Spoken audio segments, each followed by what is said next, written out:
Yo mga idol, kumusta? Manrik mga sports, TV nga pala. Ating pag-usapan, breaking news, bagong risbak ng Barangay Nibra, inanunsyo na at Coach Yao may banat sa hukunan ng Barangay Nibra. So mamayang hapon na nga lang po ang laban sa pagitan ng Barangay Nibra laban sa hukunan ng Renuncian Elasto Pinters. Makakabawi na nga ba ang Barangay Nibra sa Game 2 Best of 7 Series? Masasabing ito na nga ba ang kinahihintay ng lahat kung ano pa nga ba ang kayang gawin ng ating Barangay Nibra sa Game 2 dahil mas gagawin pa rin ni Coach Tim ang lahat para lamang matalo ang Renuncian Elasto Pinters. Aminado pa rin ng Barangay Nibra na mas malalakas ang Renuncian Elasto Pinters kaysa sa kupunan ng Barangay Nibra. Kung titignan natin lahat mga idol, hindi pa ng biro sa angking husay ng Renuncian Elasto Pinters. Ito na nga bang dahilan kung bakit natalo nga ang Barangay Nibra? Ang balak sana ng nasabing coach na si Coach Tim Kun mga idol na may bagong player ang maririsbak sa Game 2. Ang plano sana kukunin na nga ba muli ang nasabing player na si Jamie Alonso. Alam na natin lahat mga idol, talagang naiiba na nga rin ang magiging sistema kapag may Jamie Alonso ng Barangay Nibra. Ito na rin ang binabalak ng ating Barangay Nibra.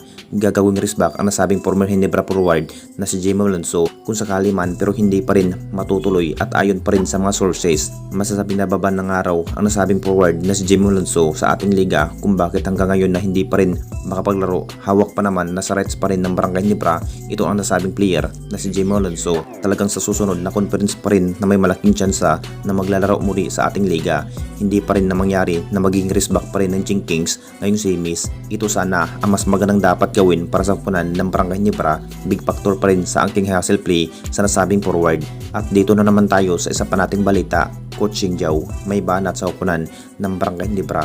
Alam na natin lahat mga idol, masasabing mamayang 7pm na nga lang po ang hinihintay ng lahat na magharap muli sa semis sa pagitan ng Barangay Nibra laban sa hukunan ng Renuncian Elasto Pinters. Talagang hinahandaan lamang po sa nasabing coach na si Coach Yao mga idol. Talagang hinahandaan lamang po sa nasabing coach na si Coach Yao mga idol. Matinding plano pa rin, siguro matinding pressure pa rin sa depensa ang Renuncian Elasto Pinters kung bakit si Justin Brownlee lamang po ang nag-uupensiba ng Jing Kings. Siya pa rin ang binantayan ng Renuncian Elasto Pinters. Malaking impact pa rin sa pag-opensiba ng Barangay Nibra na si Justin Brownlee. Ang mas nadepensahan na may banat pa rin ang nasabing coach tungkol nga sa hukunan ng Barangay Nibra. Talagang tatalunin ng araw ang Barangay Nibra at hindi ng araw pagbigyan pa ni Coach Yao sa semis.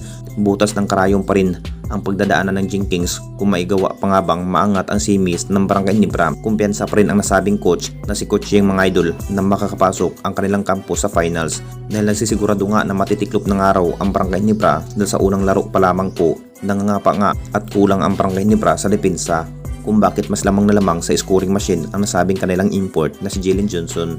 Anong masasabi ninyo mga idol tungkol sa ating video?